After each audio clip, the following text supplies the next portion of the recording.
Welcome back to the Garden of Reason. I have been so busy with these gardens the last couple of weeks that I haven't had time to do an update. With all the crazy weather we've had this year, these are the neediest gardens I have ever had.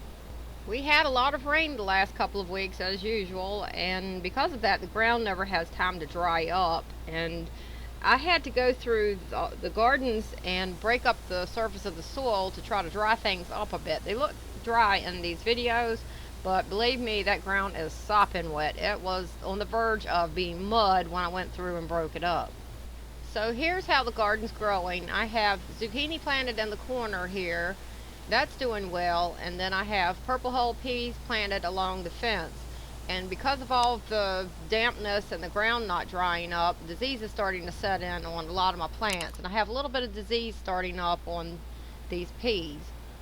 The grapes on the fence were doing well, and then yesterday Japanese beetles showed up, so I went out and got 2 traps, and I have those set outside.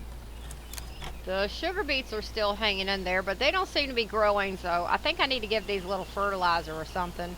But you can see about how big they are there from the top.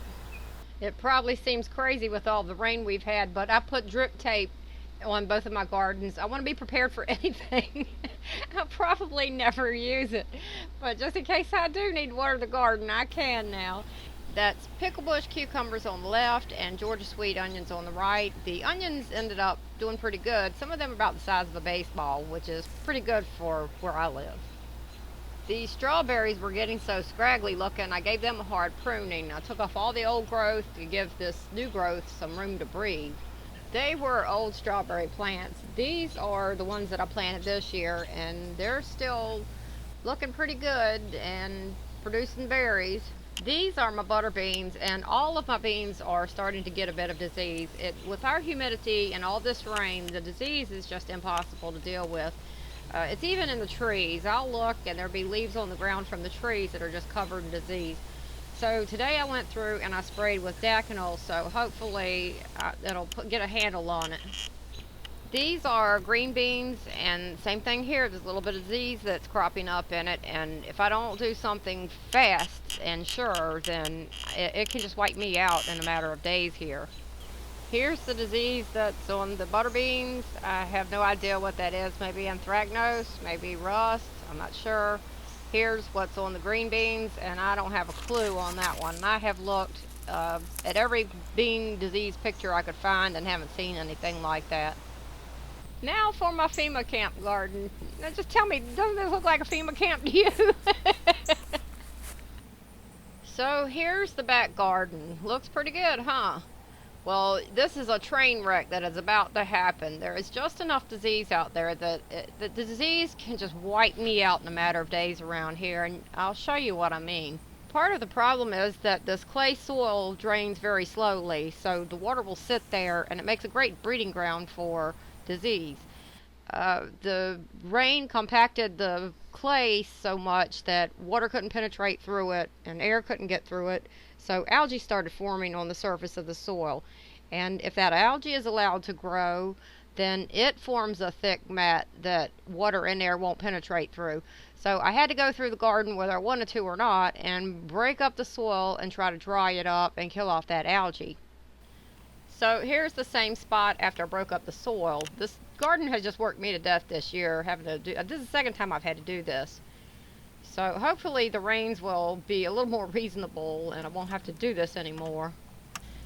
Now this is how fast disease can sweep through here. These are my cucumbers, and I got the same problem last year, and I thought it was mosaic because there's a picture on the internet that identifies it as mosaic, but they're wrong. I found out today that it's not mosaic, it's downy mildew. Big difference, because there is no cure for mosaic. I just let the things die last year because that's what I thought it was. Turns out it's downy mildew, and I can try to fight that off. I may not win, but I can try to fight it. So I sprayed this with Daconol today. But here's what it looked like on day 1.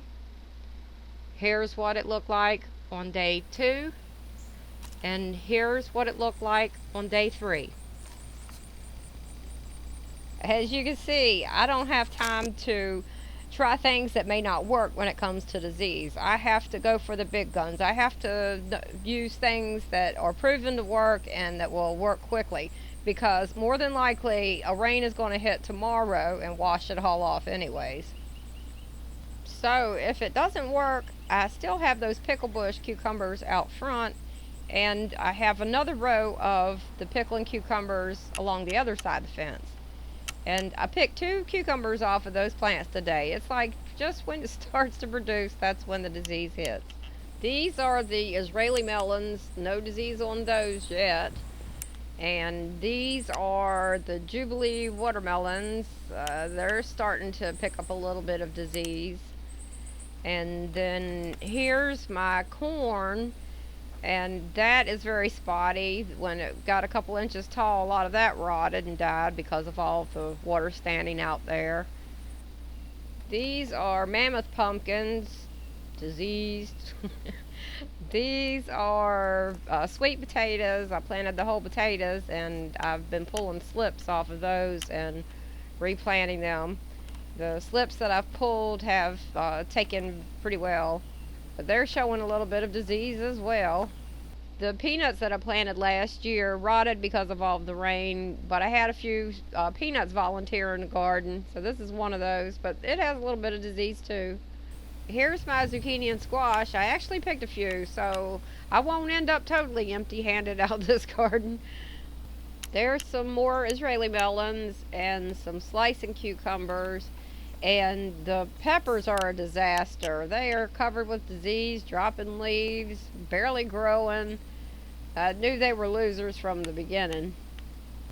So here's my beans with the same diseases as what's out front. Green beans, butter beans, purple whole peas, and then about a week behind those, more green beans, butter beans, and purple whole peas.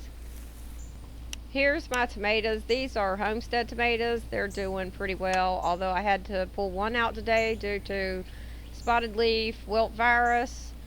These are super Italians. They're doing so-so, but they might make it. And I think I've lost one of these to that virus. And these are opalcas, and I think I'm going to lose that entire row. Looks like all of them are infected. And this is what the virus looks like, and there's no cure for it. So the best you can do is just pull that plant out to keep it from infecting the others. This row here is Amish paste tomatoes, and they are doing very well. And then I have a row of beefsteak tomatoes, and they're doing nicely. So that's how the tomatoes are doing, and I really like these steaks, and they aren't as hard to keep tied up as I thought they would be. So that's how the gardens are doing. I have had to work these gardens harder than any gardens I've ever worked in my life.